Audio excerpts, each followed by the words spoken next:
लक्ष्मीच्या पावलानीच्या आजच्या एपिसोडमध्ये सरोज अद्वैतकडनं वचन घेते की तू माझ्याशिवाय कोणावरच विश्वास ठेवणार नाहीस।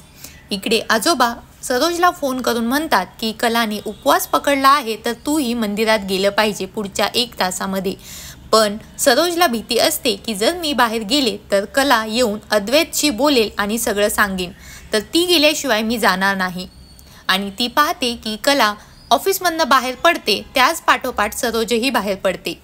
इकडे सोहम त्याच्या मित्राला निलेशला भेटायला आलेला आहे, ज्याला सोहमच्या बायकोनेच पाठवलेलं आहे की त्याला दारू पाज आणि त्याला थोडंसं डाऊन कर, म्हणजे तो मेंटली डिस्टर्ब झाला पाहिजे।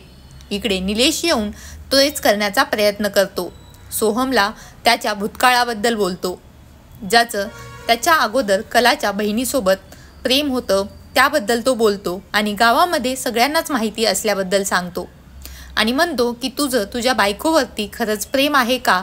यावर सोहम म्हणतो मलाही माहिती नाही, मी प्रयत्न करतो की तिला खुश ठेवेन, आनंदी ठेवेन, पण मी किती सफल होतोय तेच मला माहिती नाही।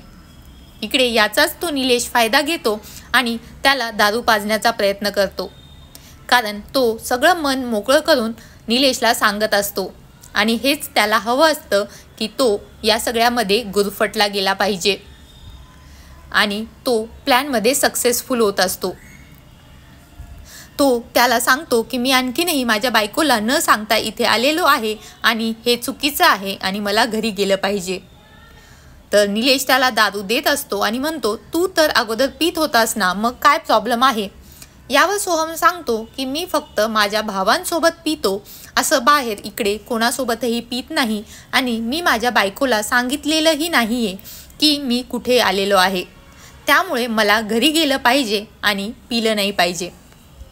पण तो त्याचा हातामध्ये घेतलेला ग्लास बघून निलेश मनातल्या मनात विचार करतो की तू आता पीत जरी नसलास तरी हातात ग्लास घेतलास म्हणजे उद्या तोंडाला लावायला तुला वेळ लागणार नाही।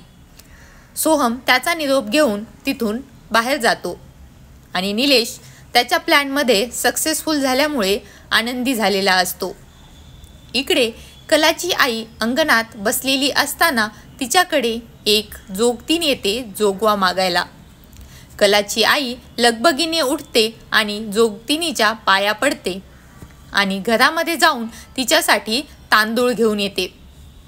त्यानंतर तिला जे तिच्यासाठी स्वतःसाठी बनवलेले खाण्याचे पदार्थ असतात ते देते। त्यावर जोगतीन म्हणते की असं कोणीही स्वतःचं खाण्याचा पदार्थ देत नाही आणि तू खूप श्रीमंत आहेस। इकडे कला मंदिरामध्ये सरोजची वाट पाहत आहे, कारण तिला सरोज सोबत महत्त्वाचं बोलायचं असतं आणि तिने दीपाला जे सरोजनी काम सांगितलेलं असतं माहिती पडलेलं असतं। इथे सरोज कलाला पाहून आश्चर्यचकित होते आणि म्हणते की तू इकडे काय करत आहेस।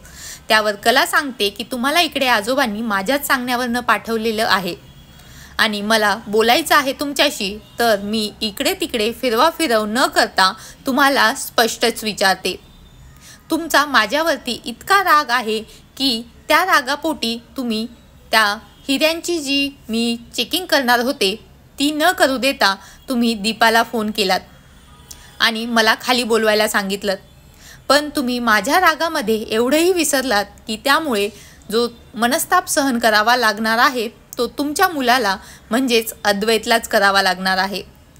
तुम्ही रागामध्ये इतक्या वेंधळ्या कशा झालात। इकडे जोगतीन कलाच्या आईला सांगते की जे तुमची मुलगी आहे ती पण खूप श्रीमंत आहे मनाने आणि तिच्यावरती जे पण संकट आहेत ते निघून जाणार आहेत। यावर ती कलाच्या आईला थोडंसं हायसं वाटतं आणि ती देवीकडे प्रार्थना करते की सगळं चांगलंच होऊ दे। इकडे कला सरोजला म्हणते की तुम्हाला माहिती आहे ना, तुमचा मुलगा यामुळे मेंटली डिस्टर्ब झाला आहे आणि त्याला सगळ्या चौकशांना सामोरं जावं लागत आहे। तुमचा राग इतका मोठा होता का की ज्यासाठी तुम्ही तुमच्या मुलाचाही बळी द्यायला तयार झालात। यावर सरोज म्हणते की मला माझ्या मुलाबद्दल किंवा कंपनीबद्दल कसं वागलं पाहिजे हे तू नको सांगू। यावर कला म्हणते की मी सांगणार, तुम्हाला वाटत असेल की मी आता हे सगळं जाऊन तुमच्या मुलाला सांगेन, पण मी असं काहीही करणार नाही। तुम्हाला जेवढी मी वाईट वाटते तेवढी नाही आहे. मी एका मुलामध्ये आणि आईमध्ये तफावत कधीच येऊ देणार नाही. आणि हे जाऊन मी जर तुमच्या मुलाला सांगितलं आणि जर त्याला समजलं की त्याची आई त्याच्यासोबत अशी वागलेली आहे, तर त्याचा तुमच्यावरचा विश्वास मोडेल आणि तो पूर्णपणे तुटून जाईल. आणि असं काही झालेलं मलाही चालणार नाही, कारण तो तुम्हाला देवाच्या स्थानी मानतो आणि देवानेच त्याच्यासोबत असा विश्वासघात केला आहे असं त्याला समजलं तर तो आत्तापेक्षाही जास्त मेंटली डिस्टर्ब होईल. आणि मला माहिती आहे की तुम्हालाही असं झालेलं आवडणार नाही. असं म्हणल्यानंतर सरोज तिथून जाण्याचा प्रयत्न करते, पण कला त्यांना सांगते की मी तुम्हाला शब्द देते की माझ्यामुळे तुमच्या आणि अद्वैतच्या नात्यामध्ये काहीही कसलाही जो आहे ती तफावत येणार नाही, कारण मला फक्त माझं मन मोकळं करायचं होतं आणि ते मी इतर कोणापाशी करण्यापेक्षा ज्या व्यक्तींनी हे सगळं केलेलं आहे त्या व्यक्तीसमोर केलेलं बेटर असेल, म्हणून मी इथे करत आहे. आणि मला आशा आहे की तुम्ही यानंतर अद्वैतच्या मनाचा विचार कराल. तर तुम्हा सगळ्यांना काय वाटतं की पुढील भागामध्ये काय होईल? सरोज कलाला माफ करतील आणि घरामध्ये घेऊन येतील का?